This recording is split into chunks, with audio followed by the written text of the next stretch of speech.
Esse aqui é o maravilhoso Comic Sans, primeiro livro de poemas da Laísa Couto. A Laísa, ela nasceu em 1996 em São José dos Campos e mora em São Paulo. Ele foi publicado em 2021 pela editora Patois. Eu descobri pelo site e achei a proposta do livro fantástica, fiquei interessado na hora. O livro tem 72 páginas e esse livro, ele fala de um tema pelo qual eu sou apaixonado, assim, o surgimento da internet comercial no Brasil, digamos assim. Quando a internet deixa de ser uma estrutura de militares ou de universidades e se torna uma coisa que qualquer pessoa que comprando um computador pode pagar uma mensalidade ou alguma outra forma de acessar a internet. E como isso revolucionou a nossa vida e como me interessa como pessoalmente, assim, como cada pessoa reagiu a isso. O interessante é que a Laís, ela é de uma geração de uma década posterior à minha, mas a gente dialoga muito, assim, as coisas que ela toca, assim, são coisas que muito marcaram a mim e me interessam, e eu adoro pensar nesse assunto, e a existência da Laísa por si só também, ela se infiltra nesse mundo aqui, no conceito de internet, e deixa tudo mais interessante. O livro tem um texto de orelha maravilhoso, assim, o nome do autor é Arthur Machado, e ele toca nos pontos corretos, assim, é fantástico.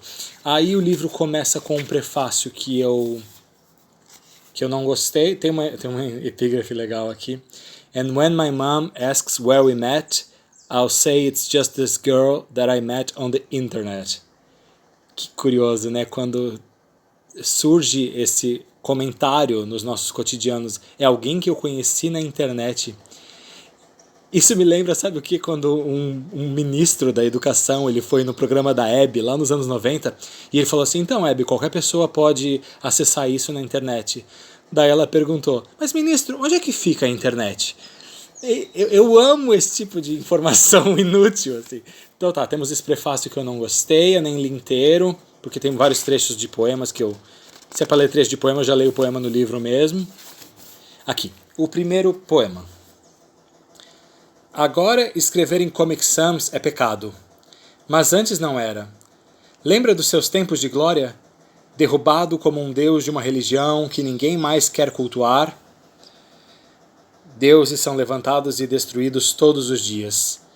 Isso é muito interessante, né? Quando uma coisa torna-se cafona. Comic Sans tornou-se cafona. É incrível porque o Orkut também tornou-se cafona em um determinado momento, acho que quando surgiu o Facebook, e ele era muito mais saudável. O Orkut quando não tinha timeline, o Orkut que quando você queria conversar com pessoas, você ia lá para as comunidades, conhecer gente nova. Até alguns anos eu estava falando com um amigo assim, né? Eu falei para ele, um amigo que eu conheci no Orkut, eu falei, eu te conheci no Orkut e eu não consigo gostar de Facebook, por que será isso? Daí ele falou assim, o Facebook, ele te conecta a pessoas do seu passado. E o Orkut, ele fazia você ter futuro. Ele fazia com que você conhecesse pessoas a ver com você nas comunidades.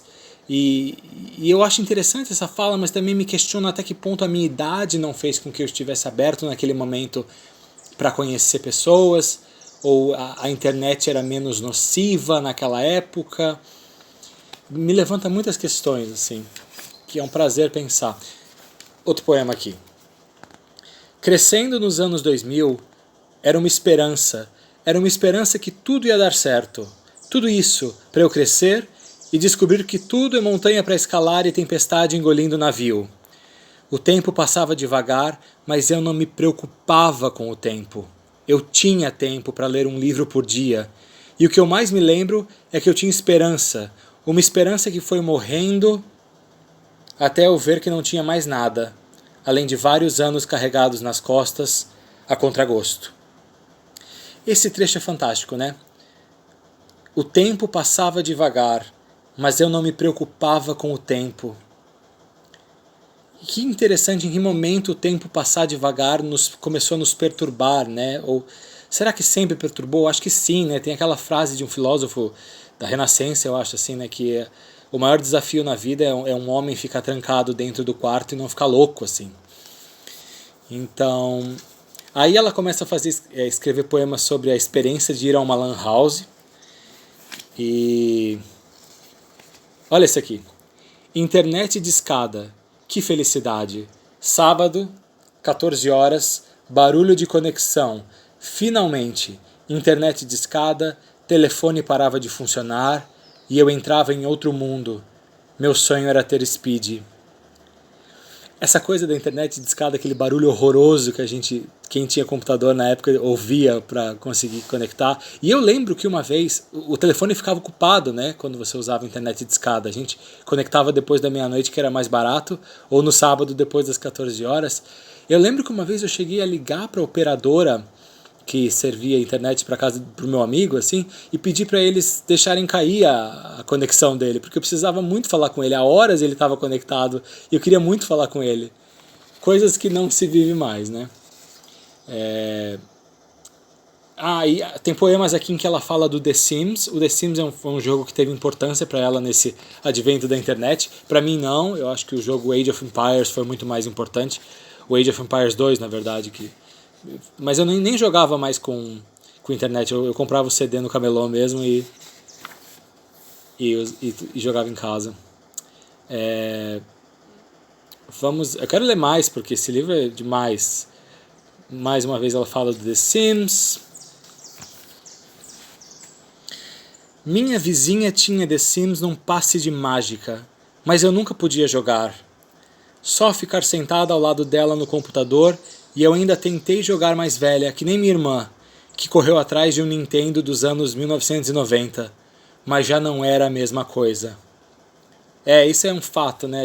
Eu pelo menos, todas as vezes que eu tentei reviver alguma coisa da internet, assim, ou mesmo de videogame, do Mega Drive que eu tive, não tem graça nenhuma jogar hoje em dia. Eu ficava feliz mesmo quando passava Elvira Jumanji Edward Mãos de Tesoura na sessão da tarde, quando eu era criança. Eu passava muito tempo assistindo o video show. O melhor cheiro do mundo é o cheiro de ir na locadora, na época do VHS. Era a melhor coisa do mundo, e eu pegava o VHS da Barbie, das Tartarugas Ninja, e minha irmã sempre trazia algum filme, tipo Um Amor para Recordar. E eu ficava tão feliz de ver filme com ela. Um dia a gente assistiu Dirty Dancing e viu o show da Shakira na Rede TV no Ano Novo. Que demais. Deixa eu pegar aqui um outro poema que tenha me marcado. Os poemas daqui me fizeram rir, Teve um quase que me fez chorar aqui, porque é muito real. Teve uma época que eu fiquei viciado em entrar em comunidades do Orkut, mas eu não falava nada nos tópicos, claro, porque eu tinha muita vergonha. E tenho até hoje de falar coisa na internet, dá aquele sentimento de que tudo que eu falo é estranho. A comunidade Eu Amo a Laísa só tinha 2 membros, eu e minha prima. Eu adorei isso aqui, porque me lembra muito os avatares, né? Tipo, Jesus teve muitos seguidores, Osho, Buda, mas teve um avatar, o Zoroastro, que teve só o sobrinho dele de seguidor a vida inteira. Então eu adorei essa experiência aqui. Fazendo caderno de perguntas e não tendo nenhum amigo para responder, então só eu respondia mesmo. Esse é legal. E tem alguns desenhinhos às vezes aqui, ó. Indo para a escola, ouvindo Born to Die, as músicas que baixei no 4Shared e passei para o celular, voltando da escola no ônibus, ouvindo Ho, especialmente o Celebrity Skin, porque a mãe da Courtney Love disse assim: você vai ficar andando com esse buraco, com esse vazio aí dentro de você para sempre?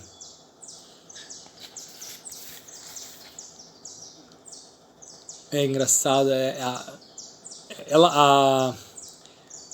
a Laísa conseguiu trazer coisas dos anos 90 que são fundamentais para pensar o começo da internet, sem falar de internet, como por exemplo o VHS, o fim das videolocadoras de videogame também.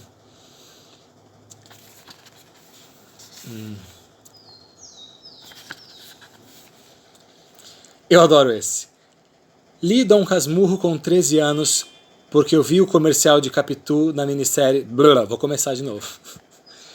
Li Dom Casmurro com 13 anos, porque eu via o comercial de Capitu, a minissérie da Globo, e a minha prima e eu decoramos a frase olhos de cigana oblíqua e dissimulada, e ficávamos repetindo várias vezes.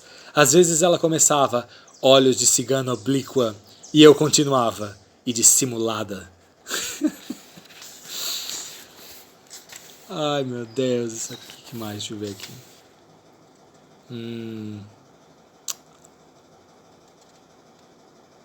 Assistir programa do Gugu. Oxe, eu tô me passando já, esse vídeo já tá com 10 minutos, não tem sentido, né? Eu queria falar de tanta coisa, eu acho que esse livro vai me inspirar a escrever poemas sobre a minha relação com a internet. Não tem jeito. Lembra quando a gente pedia táxi e era tão caro e eu falava, fica tranquila, vamos voltar de táxi, mas eu descobri que não tinha dinheiro suficiente, tarde demais, e você teve que pedir para o seu pai nos buscar na pizzaria, ele ficou bravo, e você disse, nem deveria ter vindo, olha o problema que você me causou. Imagina se a gente tivesse Uber na época.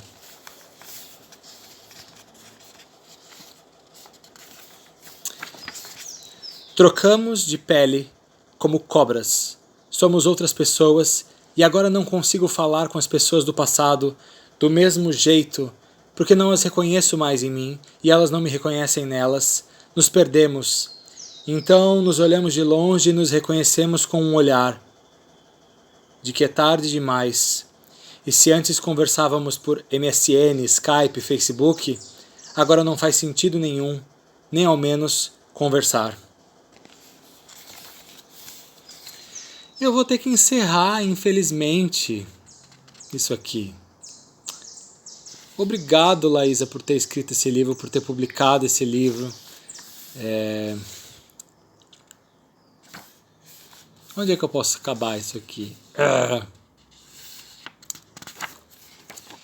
Eu achava que era impossível ligação por vídeo quando eu era criança. E olha que criaram o Skype rápido, agora tem Zoom e tudo mais. E tudo a gente faz assim agora. Todo o trabalho. A primeira vez que eu fiz um trabalho por MSN foi uma epifania, assim, foi lá por 2003, na época da faculdade.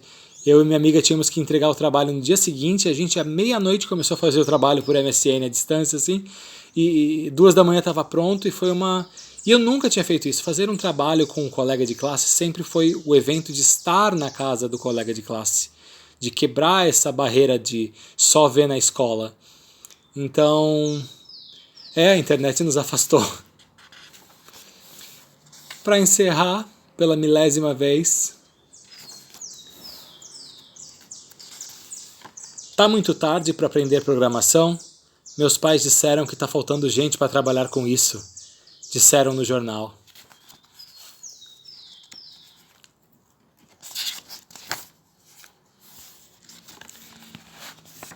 Orkut no começo só deixava postar 10 fotos no álbum, e depois a gente podia trancar e deixar só os amigos verem as fotos. E criaram uma comunidade chamada Quer Privacidade? Sai do Orkut.